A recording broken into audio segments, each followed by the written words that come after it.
Buenos días a todos, mi nombre es Angélica Ortega y hoy tengo el honor de presentarles a nuestro equipo de trabajo.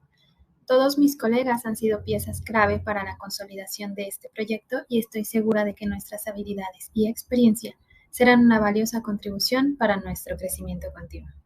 El equipo está compuesto por Edson Said Sánchez Cabello, Antonio Abdiel Hernández Jiménez, Joana Karen Palma Antonio, Viridiana Roque Domínguez y Angélica Ortega Rodríguez.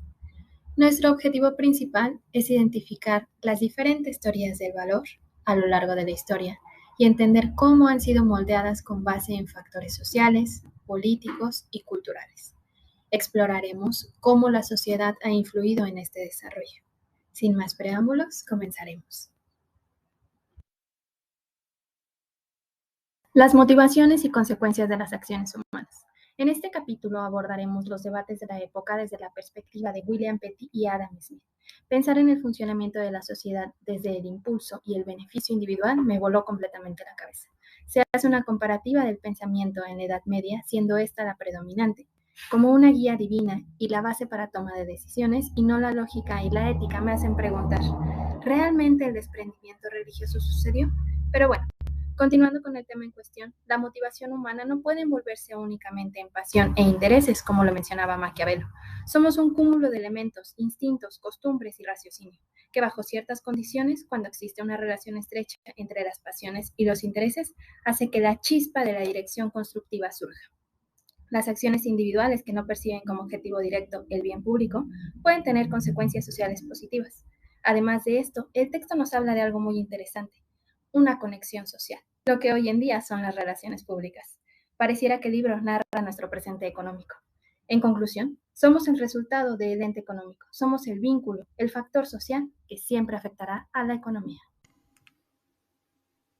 Continuando con la unidad 4 en la que conocimos a diferentes personajes que contribuyeron a la política económica a través del diseño de diferentes teorías, como lo son Richard Cantillon, quien basó su teoría en el valor, es decir, el precio y el valor es igual a la tierra y el trabajo. Él decía que la tierra era el único medio de producción y que el valor del trabajador se basaba en la cantidad de tierra que haya utilizado. Quesnay, por su parte, decía que la agricultura era el único sector económico y que la economía era un sistema circular. Las fases eran producción, intercambio y consumo. Turgot, por su parte, diseñó la teoría del valor de cambio basado en la utilidad. Galini decía que existían dos categorías de bienes, los que son escasos por naturaleza y aquellos que son producidos. Asimismo, decía que la escasez y la utilidad servían de base para la determinación del valor de las mercancías. Hutchinson decía que los precios van a depender de la dificultad y la demanda que se tenga sobre las mercancías. David Hume diseñó la teoría cuantitativa del dinero, en donde decía que los precios aumentan o disminuyen cuando aumenta o disminuye el dinero en circulación. Como podemos ver en esas épocas, la importancia que se daba a la agricultura, a la persona, a la clase trabajadora, que hayan diseñado productos para su libre intercambio. Teorías de Karl Marx. La crítica de la división del trabajo, alineación y fetichismo de la mercancía. En esta teoría, Karl Marx nos dice que el hombre no se experimenta a sí mismo como el factor activo en su captación del mundo, sino que el mundo, es decir, la naturaleza, los demás y él mismo, permanecen ajenos a él. La crítica de la división. La crítica del capitalismo y de la explotación. En esta teoría, hace una relación entre el trabajador y el capitalismo en donde la mercancía que era vendida, es decir, considerada como una fuerza de trabajo, el capitalista paga por ella su valor, adquiriendo así el derecho de utilizar el producto en el proceso productivo y poder así cubrir sus costes de producción. Acumulación y reproducción ampliada. En esta teoría, Karl Marx nos quiso ilustrar con dos esquemas para el análisis del sistema económico, es decir, dos sectores hacia la economía, el cual era uno, producir medios de consumo y el otro era el medio de producción. En conclusión, Karl Marx nos quiso dar estas ideas o estas teorías como un conjunto de ideas filosóficas, políticas y económicas, dándonos un concepto de acuerdo al mundo real en la relación laboral y la vida social, que día a día lleva un trabajador para la satisfacción de las necesidades personales.